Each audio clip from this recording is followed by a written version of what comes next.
বাংলাদেশে পূজার অনুষ্ঠান হয়, তখন আমাদের বাংলাদেশের সবচেয়ে উত্তম হিন্দু হলো জামাত ইসলাম। আবার যখন বৌদ্ধদের অনুষ্ঠান হয়, সবচেয়ে বৌদ্ধের খাঁটি অনুসারী হলো জামাত ইসলাম। আবার যখন খ্রিস্টানরা জামাতের সাথে দেখা যায়, একেবারে পাক্কা খ্রিস্টান হলো জামাত ইসলাম। আবার যখন মসজিদে যায়, একেবারে হাসান বসরি।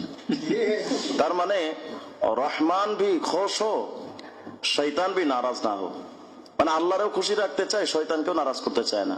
এই যে দ্বিচারিতা, দ্বিপাক্ষিক মেজাজ এবং স্ববিরোধী চেতনা, এটা তাদেরকে দিন দিন ডুবিয়ে ফেলবে। একটু আগে আমাদের আব্দুল ইউসুফ শাহ হুজুর দামাত বারাকাতুল্লাহ হযরতুল্লাহ বলেছেন যে গোলাম গৌস হাজারভি রহিমাহুল্লাহ, তিনি পাকিস্তান পার্লামেন্টের 2 বারের মেম্বার ছিলেন।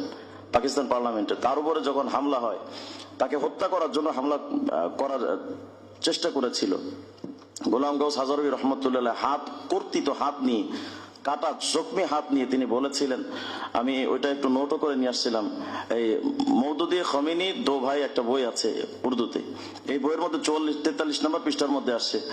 ওই সময় জখমি হাত, মানে রক্তাক্ত হাত নিয়ে গোলাম গৌস হাজারভি রহমাল্লাহ বলেছিলেন, মওদুদি তুম মুঝে মারনা চাহতে হো, ইনশাআল্লাহ তাআলা তুম মুঝসে পহলে মরোগে और আমেরিকা মে মরোগে। যে তুমি আমাকে মারতে চাও, কিন্তু আল্লাহ তাআলা যদি চান তুমি আমার আগে মরবে এবং আমেরিকায় মরবে। আলহামদুলিল্লাহ সেটাই হয়েছিল। আমেরিকার এক হসপিটালে এক ইহুদি খ্রিস্টানদের নার্সের হাতের উপরে এই মওদুদির মৃত্যু হয়েছিল।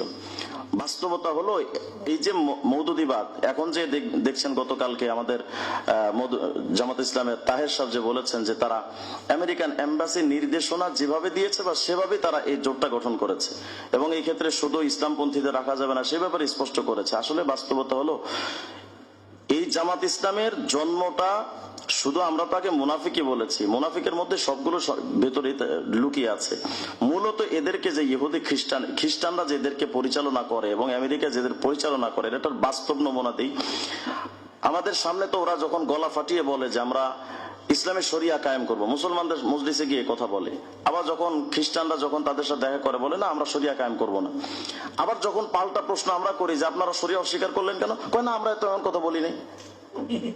মানে এদের কথাটা শুধু দ্বিপাক্ষিক না, একেবারে ত্রিমুখী কথা।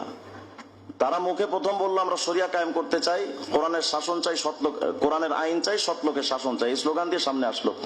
যখন আমরা মনে করলাম যে না এরা শরিয়া কায়েম করতে চাই, খ্রিস্টানরা কি দেখা করলো আপনারা কি শরিয়া কায়েম করবেন, কয় না কে বলেছে শরিয়া কায়েম করবো। আবার